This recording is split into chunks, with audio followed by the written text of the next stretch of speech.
As a children's book author and book designer, as well as a publishing coach, there's one mistake that I see children's book authors making over and over again. And this one mistake can cost you thousands of dollars and months in the process of publishing. I want to walk you through that mistake and how you could avoid it your first time around. And I'm going to explain what I call the downstream publishing method. So let's get into it. My name is Travis Peterson. I am a publishing coach. I'm also a book designer and I write my own books. In fact, I'm getting ready to release my first full length, you might call it full length adult book. It is a how to book for first time authors. So it's perfect for you if that is you. If you're a first time children's book author, I want you to check out The Indie Author That Could. This is a book that I have written. I've been pouring my life into it the last couple of years, actually close to 3 years now. And I'm getting ready to launch it in January on Kickstarter. And with the book, I'm going to be offering some other rewards, such as a year-long book marketing accountability group that you can be a part of, as well as some other things.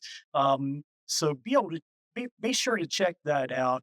The the URL, the website is indieauthorbook.com.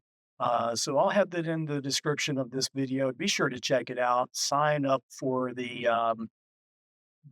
first sample chapter of the book, and you also be given an invitation to join as a VIP to get access to some secret rewards that I'm offering on Kickstarter.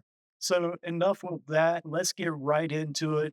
This is the downstream publishing method. But first, let's talk about that number one issue or mistake that I see authors make. That mistake is hiring your helpers or building your self-publishing team out of order. And let me explain that to you. Now, the common path for first-time authors is that, then, first of all, many authors may not even think to hire their editor first. And this even isn't even part of my discussion. Okay. Your editor should be the first person you hire. They should be the ones to first look at your manuscript and help you walk through the process of perfecting your manuscript for publication. After that, the biggest issue I see is that authors they sort of naturally think, what's next? Well, I need illustrations, right? So you start looking for an illustrator and and you eventually hire an illustrator. Hopefully it's an illustrator that complements your story or can create artwork that complements your story and does a good quality job. Um, so it makes sense to hire an illustrator right after finishing the editing and writing portion of your book. That is only natural that that would be the first thing you do, right? Well, after the illustrations are done, yay, that's a huge accomplishment, something to celebrate. Now it all needs to be designed and laid out. So you might hire a designer. And so that designer will come in and they will look at the illustrations and they will put the artwork and the text together on the page and lay it all out nice. And then when the design is complete, it's time to go to print. It's time to send it to the printer and contact the printer, whether it's print on demand through Amazon KDP or through an offset printer or Ingram Spark or somewhere else. That's when you would naturally want to send the files to the printer. Well, what is the printer going to say? They're going to say, we can't print this because the order was wrong. You developed your team out of order. Let me give you a little story. And this happens more often than not, actually. But I had an author come to me, wanted their book laid out and formatted for them, and she already had the illustrations done. So she had had the illustrator hired. Their work was completed. Now she was coming to me as her designer, and she wanted me to lay it out. And I had to tell her I couldn't do it because the artwork, when printed at the right resolution, would only be 2 inches. So if she was going to make a book, it could only be 2 inches. Was a huge mistake. It was months of time wasted. And if her illustrator was not easy to deal with, she might have had to hire a new illustrator or start all over with a new contract with that illustrator because the illustrator didn't have the right information from the beginning. And that's the issue. The artwork can be the wrong dimensions, it can be the wrong resolution, it can be the wrong color modes. There's difference between CMYK and RGB. It can be the wrong orientation. I've had books come in or illustrations come in for books that were intended to be like a square shape, and the illustrations were landscape or portrait, and it just doesn't fit on a square piece of paper. Suddenly you've got a big problem. The book you've put so much time and money into can't be done. And so you have to start all over. So, what happens when you try to swim upstream? You end up back at square one. You're exhausted, you're defeated, you're ready to give up. But what if there's a better way? What if you could avoid all of that?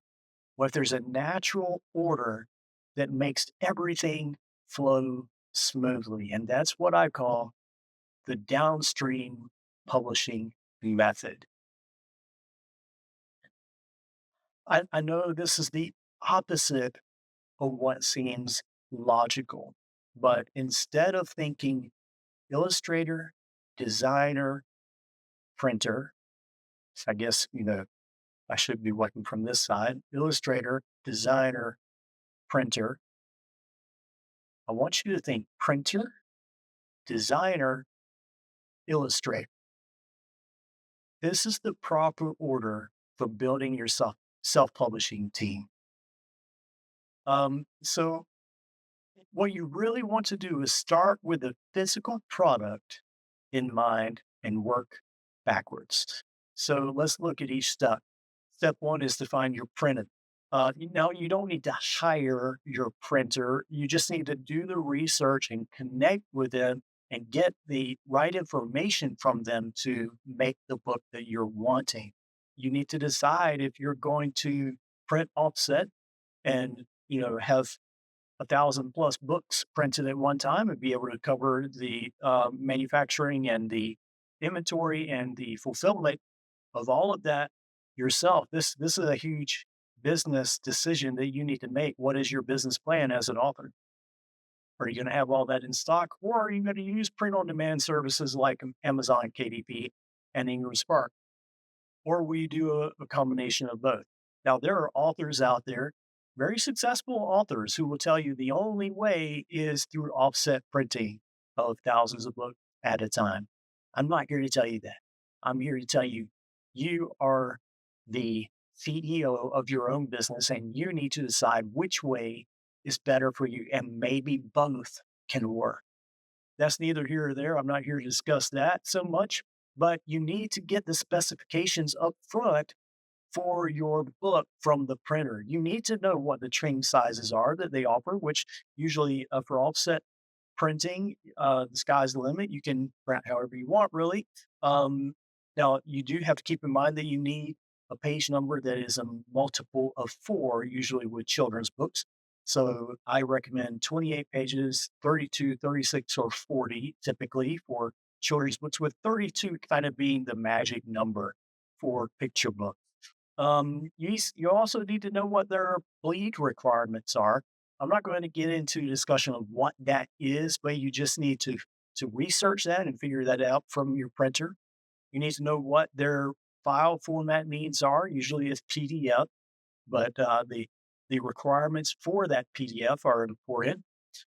Any cover treatments such as foil or UV, spot UV on the cover or anything like that. If you're going to have a dust jacket, that's important to know. Um, Paper options. And is your hardcover going to be self-ended or separate ended? And you also want to receive templates so that your designer and illustrator can work within the parameters, the dimensions that your printer requires. So that's the point of it. It takes all the guesswork out. So you're thinking about your physical product first and working backwards. So once you have all of that from your printer, now you have the specs that you can pass on to your designer. And I really recommend you hire a designer before you hire an illustrator or about the same time. You don't want your illustrator getting too far ahead because there's important information that your illustrator needs.